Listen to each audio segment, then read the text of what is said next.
Hello friends, आज की video में हम लोग केपीआई ग्रीन का डीप डाइव एनालिसिस करेंगे। अगर आप इस वीडियो को कंप्लीटली देख लोगे तो ना सिर्फ आप केपीआई ग्रीन को समझोगे पर आप सोलर पावर जनरेशन वाला सेक्टर को भी समझ लोगे। Not only solar, renewable power generation वाला इंडस्ट्री को अच्छे से समझ लोगे।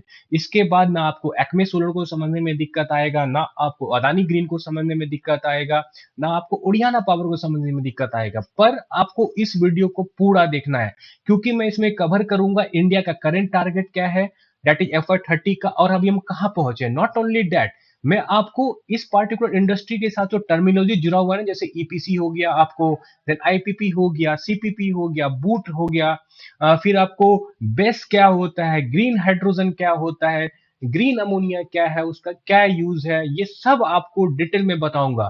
फिर आपको मैं केपीआई ग्रीन के बारे में भी बताऊंगा कि केपीआई ग्रीन कहां स्टैंड करती है, जो वो अपना टारगेट लेके चलती है 60 to 70% ग्रोथ का, क्या वो डिलीवर कर सकती है कि नहीं कर सकती है, मेरा उस पर क्या टेक है।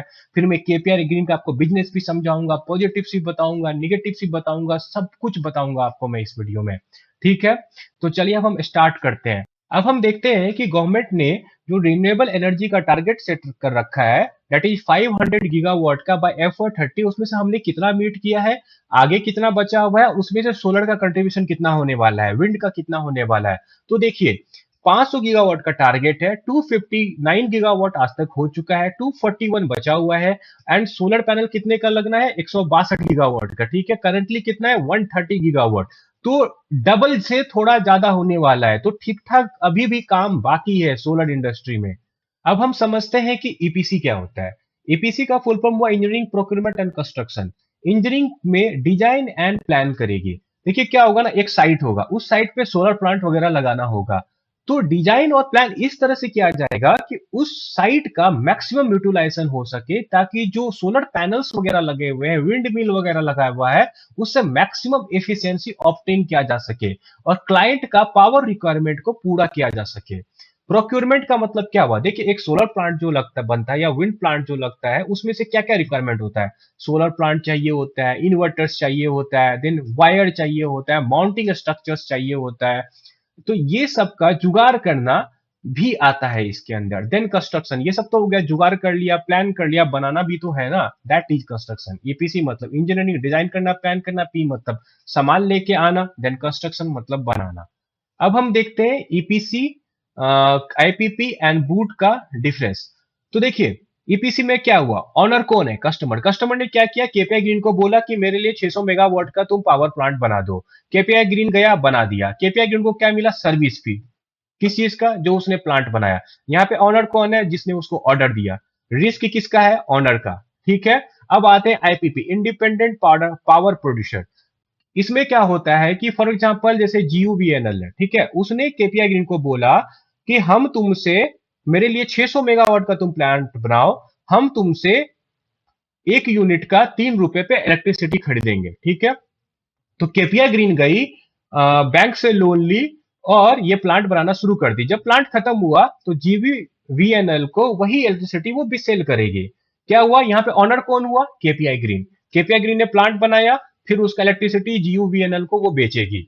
इसमें क्या होता है कि एन्युटी इनकम गारंटी होता है। कैपेक्स बहुत ज्यादा लगा, क्या हुआ ना कि ये पूरा प्लांट जो है, मान लीजिए 600 मेगावाट की, खुद बनाएंगे, मालिक खुद ही है, क्योंकि 600 मेगावाट का प्लांट बनाने में खर्चा बहुत आता है। ठीक है, तो वो जो खर्चा आया, वो खर्चा केपीआई ग्रीन उठाएगी, और बाद में इलेक्ट्रिसिटी बेच के लॉन्गर टर्म में, तो एग्रीमेंट सब जो होता है ना, ये 20 साल 25 साल का इतना बड़ा बड़ा होता है। ठीक है, तो ये हुआ आईपीपी में। क्या हुआ कि कंपनी पावर प्रोड्यूस करके बेचेगी, उससे पहले उसका पावर परचेज एग्रीमेंट किसी कंपनी के साथ साइन होगा, दैट्स ऑल।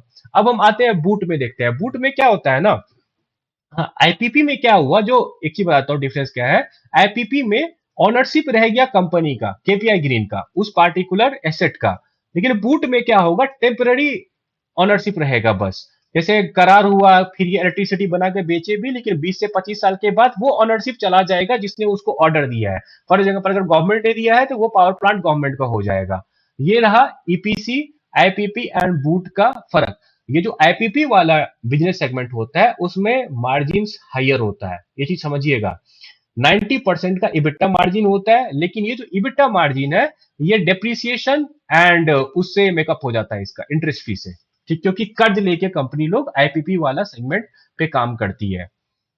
और हाँ, आज के टाइम पे केपीआई ग्रीन का 91% रेवेन्यू आता है ईपीसी से एंड 9% रेवेन्यू आता है आईपीपी से, और इसमें 90% मार्जिन। और इनका बोलना है कि बाय एफआर 28 हम लोग का 1200 करोड़ का आईपीपी रेवेन्यू आने लगेगा। अब हम समझते हैं कि बेस क्या होता है, बेस का रेवेन्यू ग्रोथ कैसा होने वाला है, फ्यूचर फोरकास्ट कैसा है, और रिक्वायरमेंट क्या है एक्चुअली में बेस का। ठीक है, बेस हो गया basically battery energy storage system, that is जो एक्सेस पावर जनरेट होगा उसको स्टोर किया जाएगा बैटरी में, ठीक है, और बाद में जब उसको रिक्वायरमेंट होगा उसको डिस्चार्ज किया जाएगा।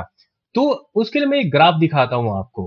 देखिए क्या होता है ना, ये जो ब्लू लाइन यहाँ पे इस ग्राफ में देख रहे हो आप, ये हमारा डेली टाइम के हिसाब से रिक्वायरमेंट है। ये 1 बजा, ये 2 बजा, ऐसे करके ये 24 आवर्स। तो ये आप देखोगे, जो दिन के टाइम जब सोलर रहता है ना तो एक्सेस एनर्जी जनरेट होता है, और उस एनर्जी को यहां पे यूज किया जाता है। क्योंकि रात को सोलर नहीं होता है तो रिक्वायरमेंट हमारा ब्लू लाइन इतना है, प्रोडक्शन बस ब्लैक लाइन इतना है, तो एक्सेसिव रिक्वायरमेंट है उसको हम बेस से पूरा करेंगे, दैट इज। ठीक है, अब हम क्या करते हैं, वापस जाते हैं, थोड़ा और समझते हैं। और ये क्या करेगा, ग्रिड को स्टेबल करेगा। तो इससे क्या होगा ना कि हम रिन्यूएबल एनर्जी पे रिलाई कर सकते हैं। अब हम बेस का ग्रोथ फोरकास्ट देखते हैं। यहां पे देखिए FY 26-27 में 34.72 गीगावाट है, और यहां पे कितना है, 100 से 150 गीगावाट, तो लगभग ये 4 गुना हुआ। तो ये अगले 3 साल में 4 गुना होने वाला है। बेस का जो करंट कैपेसिटी है और जो फ्यूचर में होने वाला है वो 4x होने वाला है। और यहां पे आप नेशनल टारगेट देखो कितना है, 4% of electricity demand to be met by energy storage. तो आप ये चीज समझिए, बेस पे लगभग कितना का 60 से 70% का ग्रोथ आने वाला है।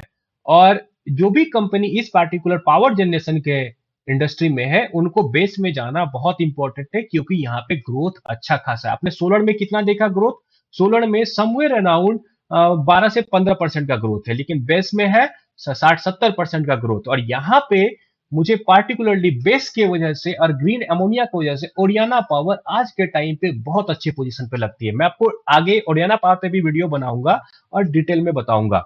ये तो हो गया बेस, ठीक है।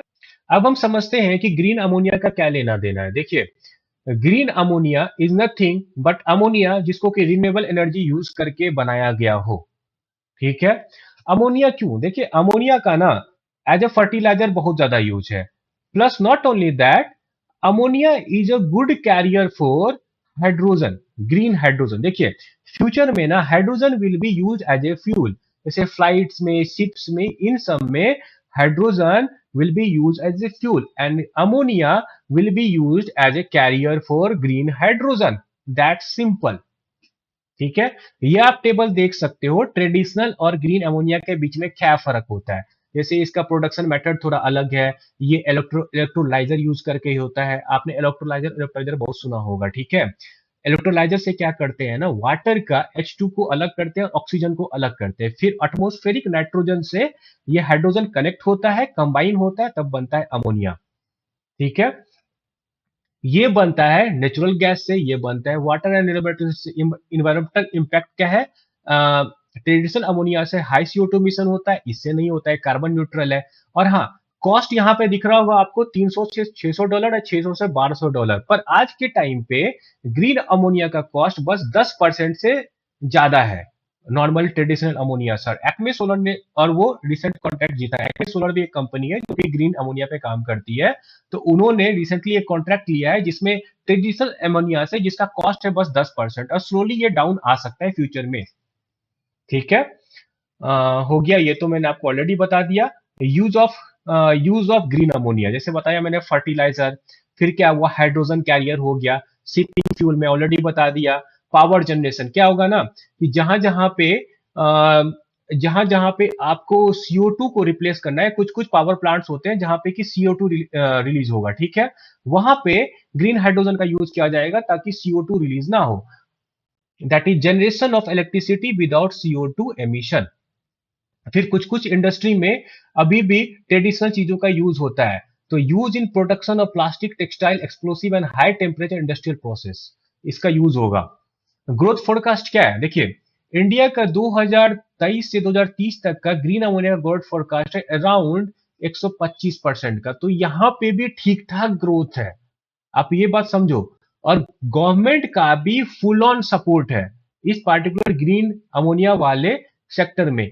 इसका मिशन का नाम है नेशनल ग्रीन हाइड्रोजन मिशन।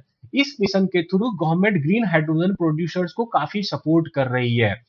ठीक है, आप इसे डिटेल में एक बार पढ़ लीजिए, I will not waste more time here. तो ग्रीन हाइड्रोजन क्या है आप समझ गए ना एक तरह से। ग्रीन अमोनिया क्या है? Green ammonia is nothing but ammonia produced using renewable energy, and KPI green अपना इलेक्ट्रिसिटी देगी ग्रीन अमोनिया प्रोड्यूस होने में। ठीक है, और ग्रीन हाइड्रोजन क्या है? ग्रीन हाइड्रोजन एक्चुअली वो चीज है जो एज ए फ्यूल यूज होगा।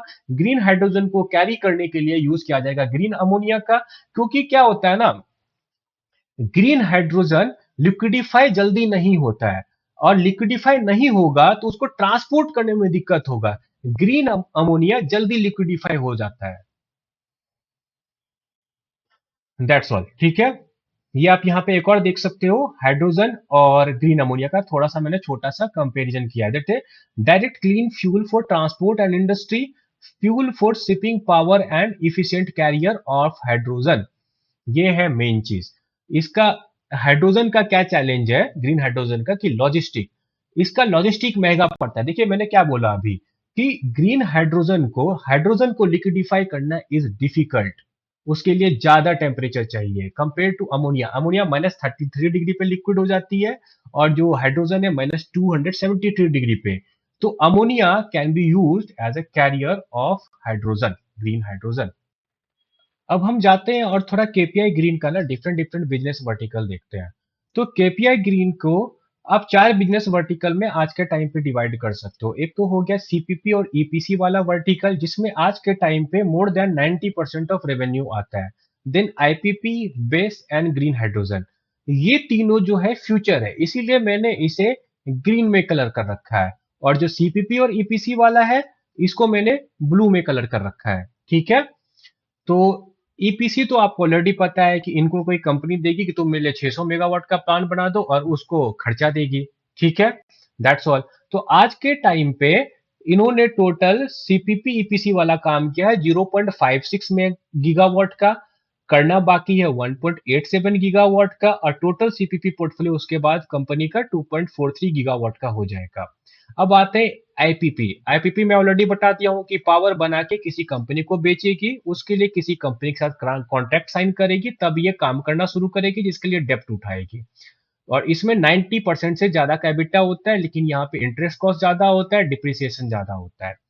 और इसमें आज के टाइम पे टोटल इंस्टॉल्ड कैपेसिटी है 0.50 गीगावाट का, टू बी एग्जीक्यूटेड 1.22, और कंपनी का कैपेसिटी हो जाएगा 1.72 गीगावाट का। और कंपनी के मैनेजमेंट का क्या बोलना है, ये कैपेसिटी हमारा हो जाएगा by March 27, that is FY 28 में फुल ऑन रेवेन्यू आएगा। ठीक है, आईपीपी से दैट इज 1000 से 1200 करोड़ ये कंपनी बोल रही है, देखते हैं आगे कितना आता है। ठीक है, अब आते हैं बेस्ट सेगमेंट में। बेस्ट सेगमेंट में आपको ऑलरेडी एक्सप्लेन कर दिया। मैं यहाँ पे ये बताऊंगा कि कंपनी कहाँ पे है। बेस्ट में रिसेंटली इनको एक ऑर्डर मिला है यूएई से 1050 करोड़ का, उसमें से थोड़ा सा पोर्शन है बेस्ट का। उसके अलावा इन्होंने डेल्टा इलेक्ट्रॉनिक्स के साथ एक पार्टनरशिप किया है battery storage and EV charging के लिए। अब आते हैं ग्रीन हाइड्रोजन एंड अमोनिया वाला सेगमेंट पे। ग्रीन हाइड्रोजन एंड अमोनिया वाला सेगमेंट के लिए उन्होंने एक अलग कंपनी बना के रखा है, KPI green hydrogen and ammonia private limited. और केपीआई ग्रीन क्या करेगी, इस पार्टिकुलर कंपनी को अपना पावर बेचेगी, जो कि जनरेट होगा यूनिक रिन्यूएबल एनर्जी। ये समझ गए आप? इसके लिए इन्होंने क्या किया हुआ है, एक साइन किया है कि पैक्ट गुजरात गवर्नमेंट के साथ एंड साउथ कोरिया की एक कंपनी है AHES, उसके साथ एक ज्वाइंट वेंचर कर रहे हैं एस्टेब्लिश करने के लिए 1 लाख टन का export oriented green ammonia facility. ठीक है, गुजरात गवर्नमेंट साथ एक कॉन्ट्रैक्ट किया है MOU टाइप का, और ज्वाइंट वेंचर कर रहे हैं साउथ कोरिया की एक कंपनी के साथ। अब मैं थोड़ा इस पे टेक बताता हूं अपना कि इनके बिजनेस डेवलपमेंट पे मेरा क्या टेक है। देखिए, कंपनी का जो ग्रोथ टारगेट है 60 to 70% का, वो ये मीट करते हुए दिख रहे हैं मुझे तो एटलीस्ट। लेकिन मुझे एक प्रॉब्लम लग रहा है कि इनका जो डेवलपमेंट जो है ना बेस और ग्रीन अमोनिया सेक्टर में उतना फास्ट नहीं हो रहा है। जैसे आप देखोगे ओडियाना पावर को उन्होंने पहले टारगेट दिया था 3 गीगावाट का बेस का, वो बहुत पहले उसको कर लेंगे, ठीक है, और उन्होंने टारगेट को बढ़ा के 20 गीगावाट कर दिया। सिमिलरली आप दूसरे कंपनी सबको देखो, इस एक्मे सोलर को, ओडियाना पावर ग्रीन हाइड्रोजन में काफी आगे है, and future growth are these too. तो केपीआई ग्रीन को भी जल्दी से जल्दी बेस और ग्रीन अमोनिया हाइड्रोजन के सेगमेंट में कुछ ना कुछ करना पड़ेगा बड़ा, ठीक है। ये बस एमओयू वगैरह से काम नहीं चलेगा, जेबी वगैरह से काम नहीं चलेगा, इनको सॉलिड ऑर्डर्स लेने पड़ेंगे अगर इनको रेलेवेंस में रहना है तो। ठीक है, अब हम वापस चलते हैं केपीआई ग्रीन का और कुछ देखते हैं। तो ये तो मेजर डेवलपमेंट्स वगैरह है बेस सेगमेंट में और ग्रीन हाइड्रोजन वाले सेगमेंट में, ग्रीन अमोनिया वाला सेगमेंट है, जो कि मैंने आपको ऑलरेडी बता दिया। जैसे बेस ऑर्डर इनको मिला है रिसेंटली, जो यूएई वाला ऑर्डर मिला है 1,000 करोड़ का, उसमें से थोड़ा सा सेगमेंट बेस का भी है, ठीक है। सेकंड, ग्रीन हाइड्रोजन का क्या हुआ, इन्होंने एक माटर में एक प्लांट बनाया है 1 मेगावाट का। देन ग्रीन अमोनिया के का जो इन्होंने रिसेंटली ज्वाइंट वेंचर किया है और गुजरात गवर्नमेंट के साथ एक डील किया, वो वाला है यहाँ पे। हाँ, एक और चीज देखते हैं, ज्योग्राफिकल डाइवर्सन। केपीआई ग्रीन से लोगों का एक बहुत बड़ा प्रॉब्लम है कि ये ज्योग्राफिकली डाइवर्सिफाई नहीं है। आज के टाइम पे आप देखो, हर जगह जीयू जी मैक्सिमम जगह आप देखोगे जीयूवीएनएल गुजरात का, ठीक है। आज के टाइम पे मेजोरिटी ये गुजरात में, थोड़ा बहुत ये महाराष्ट्र में जा रहे हैं, और ये डिफरेंट डिफरेंट जगह आपको एक्सपेंड भी कर रहे हैं। जैसे राजस्थान में भी, राजस्थान गवर्नमेंट साथ भी इन्होंने किया है, लेकिन अभी बहुत इनिशियल स्टेज पे है, इनको जल्दी करना पड़ेगा, ठीक है। बहुत रैपिडली थोड़ा स्केल करना पड़ेगा। और हाँ, एक चीज अच्छा इन्होंने क्या किया है, मिडिल ईस्ट में अच्छा खासा 1,000 करोड़ का ऑर्डर ले लिया है। तो इंडिया के बाहर ये ठीक ठाक एक्सपेंड कर रहे हैं, हमें देखना पड़ेगा इंडिया में ये कैसे एक्सपेंड कर रहे हैं। आज के टाइम पे इनका बहुत अच्छा फुटप्रिंट है गुजरात में, लेकिन इनको महाराष्ट्र में भी अच्छा फुटप्रिंट बनाना पड़ेगा, राजस्थान में भी बनाना पड़ेगा। थोड़ा तो डाइवर्सिफाई करो भाई, बस एक जगह से कैसा होगा, कल का आपका गुजरात के गवर्नमेंट से रिश्ता खराब हो गया तो दिक्कत हो सकता है ना। हाँ, नया मार्केट ये ढूंढ रहे हैं, यही सब है यहाँ पे। अब हम आते हैं, देखते हैं all recent MoUs and their likely impact. Delta Electronics के साथ इन्होंने एमओयू किया है, वो है बीईएसएस एंड ईवी के लिए, ठीक है। तो डेल्टा इलेक्ट्रॉनिक्स उनको टेक्नोलॉजी देगी। एफबी लाइफ केयर करके एक कंपनी है, जिनके साथ वो 600 megawatt RTC project development of solar plus base, ऐसा इन्होंने ज्वाइंट वेंचर टाइप का कुछ किया है। गुजरात और गुजरात गवर्नमेंट के साथ इन्होंने 8,000 करोड़ का जो ग्रीन हाइड्रोजन का था वो वाला डील किया हुआ है, एमओयू टाइप का।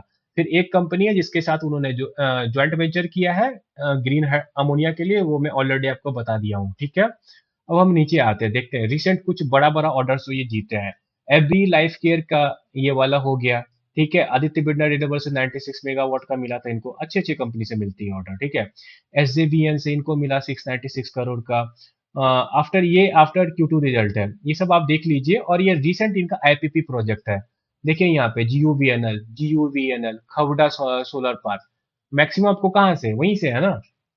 यही इनको डाइवर्सिफाई करना पड़ेगा बाहर में। ये सब आप पढ़ लीजिएगा, उतना काम का नहीं है, बस पॉज करके पढ़ लीजिएगा। हाँ, एक और चीज जो बहुत इंपॉर्टेंट रखता है ना, वो है जो कंपनी है उसके पास लैंड बैंक होना चाहिए, ठीक है। लैंड बैंक होने से क्या होता है ना, उनको प्रोजेक्ट मिलने में आसानी होता है। इन्होंने किसी प्रोजेक्ट के लिए बिल किया, तो वो पूछेगा कि तुम्हारे पास लैंड अवेलेबल है सोलर प्लांट लगाने के लिए। अगर ये बोलेगा नहीं, आप बिड दोगे तब हम लैंड खरीद लेंगे, तो ऐसे काम नहीं चलता है। तो लैंड बैंक इनका कॉन्सिस्टेंसली इंक्रीज होना चाहिए। तो आप यहाँ पे क्लियरली देख सकते हो, सितंबर 2025 में करंट स्टेटस क्या है, 6,680 करोड़। और मार्च में कितना था, 5,946 करोड़। तो ठीक ठाक ग्रोथ आया, लगभग 15% इन्होंने 6 महीने में ही ग्रोथ कर लिया है। सिमिलरली विथ इवैक्यूएशन कैपेसिटी, देखिए पावर तो आप जनरेट कर लोगे, लेकिन पावर को इवैक्यूएट कराने के लिए तो आपको भी डील करना पड़ेगा ना गवर्नमेंट वगैरह से, कि हाँ मैं पावर जनरेट कर रहा हूँ, मेरा पावर निकलने के लिए इंफ्रास्ट्रक्चर वगैरह होना चाहिए। तो उस पर भी ठीक ठाक ग्रोथ आ रहा है। जैसे आप देखोगे 3,264 था, आज के टाइम में 3,464 है। तो लगभग 200 मेगावाट का इनका बढ़ा है, तो ठीक है। और हिस्टोरिकल यहाँ पे अगर आप देखोगे, ग्रोन फ्रॉम 1,374 से 6,000 से, मतलब लगभग 2 ढाई साल में ये 4-5 गुना हो गया इनका लैंड बैंक।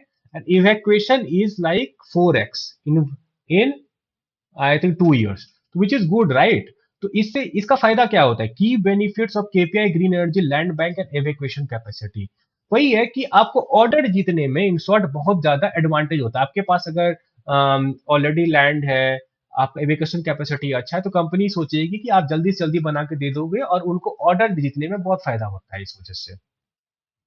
किसी भी आप अगर सोलर वाले कंपनी को ट्रैक कर रहे हो ना, तो ये दोनों चीज भी देखिएगा। ये दोनों चीज पे ज्यादा बात नहीं होता है, लेकिन लैंड बैंक एंड इवैक्यूएशन बहुत मैटर करता है। यही और लास्ट क्या है कि केपीआई ग्रीन एनर्जी का फ्यूचर ग्रोथ सेगमेंट क्या है, जैसे मैंने बेस के बारे में बताया, ग्रीन हाइड्रोजन अमोनिया यहाँ पे ये अच्छा खासा देख रहे हैं। और हाँ, एक इंटरेस्टिंग बात, इनको फ्लोटिंग सोडर का एक ऑर्डर मिला है। Floating solar can also be a good future. बहुत इनिशियल स्टेज में है, लेकिन हो सकता है कि अगर ये यहाँ पे अच्छा करे तो ये भी इनका एक अच्छा रेवेन्यू ड्राइवर बन सकता है।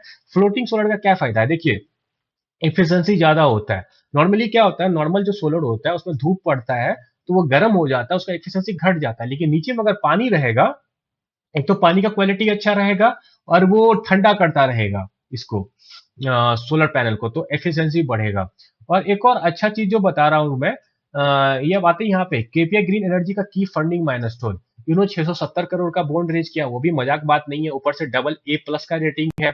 देन 3200 करोड़ का एसबीआई टर्न लोन। एसबीआई का 3200 करोड़ का लोन लेना भी तो मजाक बात नहीं है ना। देखिए, इनके पास इतने अच्छे अच्छे प्रोजेक्ट्स है, इसलिए इनको ये मिला है। ठीक है, 3200 करोड़ का छोटा लोन नहीं होता है, वो भी एसबीआई जैसी कंपनी से। तो ये रहा मतलब केपीआई ग्रीन का ओवरऑल डिटेल वीडियो। तो पॉजिटिव क्या है कि इनके पास ठीक ठाक ऑर्डर बुक है। आज के टाइम पे ज्वाइंट वेंचर्स वगैरह कर रहे हैं, बेस में कर रहे हैं। फिर आपको ग्रीन अमोनिया में भी ठीक ठाक डेवलप कर रहे हैं। आगे देखना पड़ेगा फ्यूचर में क्या करते हैं। लोन वगैरह ठीक ठाक उठाए हैं। एसबीआई वगैरह से तो ट्रस्ट डेवलप होता है, एसबीआई ऐसे ही किसी को लोन नहीं दे देता है। ठीक है, ग्रीन बॉन्ड वगैरह भी लेके आए हैं। वन ऑफ द फर्स्ट है विच डबल ए प्लस रेटिंग, तो वो भी अच्छी बात है। Double A plus rating is just below triple A, तो आप समझ लो कितना अच्छा है ये। और ये सब हो गया। और अब मैं आपको आता हूँ केपीआई ग्रीन का ना आउटलुक दिखाता हूँ आपको। मैंने बेसिकली क्या किया हुआ है, एफ वाई 28 का पैट निकाला हुआ है बेस्ड ऑन मैनेजमेंट गाइडेंस कि हम 60% रेवेन्यू ग्रोथ कैगर मेंटेन करेंगे। इनका मैनेजमेंट तो ये बोलते हैं 3-4 साल तक करेंगे, तो हम 28 तक का गाइडेंस निकालेंगे, assuming 60% growth and 70% growth both. ठीक है, तो ये रेवेन्यू था एफ वाई 25 का। उस हिसाब से ये करेंगे, जैसे 1.6 से मैंने इसे मल्टीप्लाई कर दिया तो 2776 करोड़ इनका बनता है एफ वाई 26 में समथिंग टारगेट। आज के टाइम पे कितना है, 1237 करोड़ का। तो 1539 करोड़ बचा हुआ है एच टू में करना। तो मुझे ये डुएबल लग रहा है। ठीक है, एफ वाई 27 में अगर बढ़ा देते हैं तो 4400 करोड़ के समथिंग इनका टारगेट बनता है 60% के हिसाब से। सिमिलरली एफ वाई 28 में 7107 करोड़ का इनका रेवेन्यू बनेगा 60% के ग्रोथ से। आप यहां सोच रहे हो कि 500 करोड़ क्यों? देखिए, करेंटली ना आईपीपी सेगमेंट इनका 9% ऑफ रेवेन्यू है, तो इसका लगभग 9-10% मैंने निकाल दिया, तो 500 करोड़ में एज्यूम कर रहा हूं कि आईपीपी से रेवेन्यू आएगा। और ये 1200 करोड़ इसमें से आएगा आपको आईपीपी से। तो मैं यहाँ आपको दो चीज दिखाऊंगा, क्या ऑर्डर बुक इनका ग्रोथ को जस्टिफाई करता है, क्या ऑर्डर बुक सपोर्ट करता है इनके ग्रोथ को। तो देखिए, अगर इसमें से आप ये घटा दोगे तो इनको इतना ऑर्डर यहाँ पे डिलीवर करना है, एफ आई 27 में 4400 करना है, एफ आई 28 में 7100 करना है, तो ये टोटल बनता है 13,087। ठीक है, लेकिन इसमें से 1700 करोड़ का रेवेन्यू जो है आपको, वो आएगा आईपीपी सेगमेंट से, राइट। तो इसको अगर माइनस कर देंगे तो टोटल ऑर्डर बुक चाहिए होगा इस ग्रोथ के लिए, करेक्ट। और आज के टाइम पे इनका ऑर्डर बुक है 7480 करोड़ प्लस 1000 करोड़, ये टिल सितंबर है। ये मैंने कैसे कैलकुलेट किया, देखिए, ईपीसी वाला ऑर्डर उठाया 1870 मेगावाट के आसपास का है, उनको 4 से मल्टीप्लाई कर दिया, 1 मेगावाट का 4 रुपया। ठीक है, तो 7480 करोड़ हुआ प्लस 1000 करोड़ ये हो गया, तो 8480 करोड़ का इनके पास समथिंग अराउंड ऑर्डर बुक है। ये मेरा रफ कैलकुलेशन है। उस हिसाब से डेफिसिट कितना है, 2970 करोड़ का। इस कंपनी को इस क्वार्टर में मिला है 1000 करोड़ का ऑर्डर, तो इसको 3000 करोड़ का ऑर्डर जितने में कितना टाइम लगेगा, हार्डली 2-3 क्वार्टर। कंपनी तो अब जोग्राफिकली एक्सपेंड कर चुकी है ना, महाराष्ट्र में जा चुकी है, राजस्थान के साथ एमयू है, इवन यूएई में जा चुकी है, तो ये डुएबल लग रहा है मुझे 3000 करोड़ का। मुझे लगता है कि अगला 6 महीने में ये ऑर्डर बुक आ जाएगा। तो ये रहा कि क्या ऑर्डर बुक सपोर्ट करता है 60% ग्रोथ को? My answer is yes. ठीक है, अब हम देखते हैं, मान लीजिए ये 60% के ग्रोथ से करते हैं तो पैट क्या हो सकता है, एक्सपेक्टेड फॉरवर्ड पी क्या हो सकता है? तो रेवेन्यू होगा उस टाइम पे इनका लगभग 7,107 करोड़ का, और मैनेजमेंट ने क्या बोला कि हम 20% से ज्यादा का पैट करेंगे जब हमारा आईपीपी सेगमेंट से 1200 करोड़ के आसपास का रेवेन्यू आने लगेगा। तो पैट पे ने क्या किया, 20% निकाल लिया, तो 1421 करोड़ का पैट बनता है। एंड पैट टिल टाइम कितना है कंपनी का, 417। वो कैसे पता चलेगा आपको, वो देखिए यहाँ पे, वो यहाँ पे आओगे ना टीटीएम, तो ये 417 करोड़ का, क्योंकि पी रेशियो इसी से निकाला जाता है, तो 417 हुआ। ठीक है, 417 करोड़ का पैट बनता है आज के टाइम तक, और ये कितना है, 1421 करोड़, तो जंप कितना हुआ, 3.4x का। फॉरवर्ड पी कितना बनेगा, 5.75 का। अब हम दूसरा कैलकुलेशन करते हैं, विथ 70% ग्रोथ क्या ये फिजिबल है? ठीक है, सेम कैलकुलेशन है, सेम चीज है, जस्ट मैं यहां पे नंबर दिखाऊंगा। अगर इनको 70% से ग्रोथ करना है तो इनको 5,000 करोड़ का और ऑर्डर चाहिए।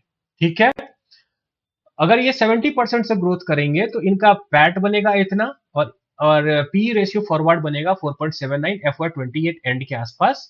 तो उस टाइम पे अगर ये सेम पी रेशियो पे मिले तो कंपनी का शेयर प्राइस में 4x का जंप आ सकता है, ये मेरा एजम्पशन है। ठीक है, तो ऑर्डर इन हैंड है 8,400, तो 5,000 करोड़ का डिफिसिट है। तो क्या कंपनी को 5,000 करोड़ का ऑर्डर मिल सकता है? मुझे लगता है आराम से मिल सकता है। तो, मतलब एक साल में ही शायद इनको 5,000 करोड़ का ऑर्डर मिल जाएगा, तो कंपनी FY28 का टारगेट तो अपना आराम से मीट कर सकती है। लेकिन व्हाट आफ्टर दैट? ऐसा तो नहीं है ना कि सारा ऑर्डर बुक को कंज्यूम कर लेना है तभी ही। उसके लिए आपको मॉनिटर पढ़ना पड़ेगा कि ग्रीन अमोनिया में कैसे डेवलप कर रहे हैं, आपको बेस में कैसे डेवलप कर रहे हैं, they are future growth drivers. ठीक है, ओरियाना तो चली गई है, एक्मे भी चले गया है, केपीआई ग्रीन को भी जल्दी से जल्दी जाना होगा। तो ये मेरा एक चीज रहा। आप एक और बता देता हूं, फॉरवर्ड पी कितना आता है, 4.79 से 5.75 का, तो एज्यूम कर लीजिए दोनों के बीच में 5.5 के आसपास का ये फॉरवर्ड पी रहेगा। और अगर आज का पी कितना है इनका, 21, तो उस वक्त अगर ये इस पीई पे भी रहा तो शेयर प्राइस में 3.5 से 4 गुना का जंप आ जाएगा। ठीक है, और दूसरा बड़ा बात क्या है कि आज का पीई बहुत सस्ता है, हो सकता है उसे ज्यादा वैल्यूएशन उस वक्त मिल जाए, और ये जो ग्रोथ है 2.5 साल में 3.5 गुना का पैट जंप है, विच इज गुड। तो ये रहा। अब मैं अपना फाइनल टेक बताता हूं। देखिए, I am personally invested in KPI green, पहली बात। एंड सेकंड चीज ये है कि हो सकता है मेरा इस पे बायस हो, मैं केपीआई ग्रीन पे भी नहीं, मैं ओरियाना पावर में भी इन्वेस्टेड हूं, और आज के टाइम पे मुझे ओरियाना पावर ज्यादा अच्छा बेट लगता है। देखिए, टारगेट तो नो डाउट केपीआई ग्रीन भी अपना पूरा कर सकती है, लेकिन क्यों ओरियाना पावर मुझे ज्यादा अच्छा बेट लगता है? Base is higher growth compare to ये वाला जो है solar and wind in future. Similarly green ammonia भी आपको हायर ग्रोथ है, और उसमें नॉट इवन ओरियाना पावर घुसी है। आज के टाइम में वो पहले टारगेट किया 30 का कि हम 3 गीगावाट बेस करेंगे, पर उसको बढ़ा के सीधा उसने क्या किया, 20 गीगावाट कर दिया, 6x का जंप। तो उसको भी स्टडी कीजिए, ओरियाना पावर भी अच्छी कंपनी लगती है मुझे। हाँ, अब आते हैं यहाँ पे वापस। मुझे ये अपना FY28 का टारगेट मीट करते हुए दिख रहे हैं, वैल्यूएशन बहुत चीप है, लेकिन ग्रोथ ट्रैक करना पड़ेगा। क्योंकि देखिए, बस 5,000 करोड़ ऑर्डर से नहीं होगा, अगर इनको अपना टारगेट मीट करते रहना है तो FY29 के लिए भी तो ऑर्डर चाहिए, तो अगले 2.5-3 साल में इनको कम से कम 15,000 करोड़ का ऑर्डर मिलना चाहिए, अगर इनको सस्टेन करना है अपने ग्रोथ रेट को। और इनको मिलता भी, जैसे इस क्वार्टर 1,000 करोड़ का मिला और डाइवर्सिफाई बाहर कर ही चुके हैं, तो हो सकता है और ऑर्डर मिले और इनको 15,000 करोड़ का ऑर्डर बुक हो जाए। ठीक है, तो मेरा क्या टेक है, कंपनी अभी बहुत सस्ते वैल्यूएशन पे है, हाई ग्रोथ में है, एटलीस्ट पावर प्रोड्यूसर के लिए तो डिमांड में कमी नहीं है आज के टाइम पे, और KPI green among one of the best company in this particular sector. तो yes, if I were in be you place तो मैं थोड़ा इसमें एलोकेट करने का सोच सकता हूं, लेकिन आप सोच समझ के कीजिए, आपका रिस्क होगा, रिवार्ड भी आपका होगा, और आई will not be responsible with. मेरा काम था आपको समझाना है ये पूरा इकोसिस्टम। होप कि आपको समझ में आया हो। अगर आपको अच्छा लगे तो प्लीज लाइक कर दीजिए, शेयर कर दीजिए, सब्सक्राइब कीजिए, and thanks a lot for watching. Thank you, bye.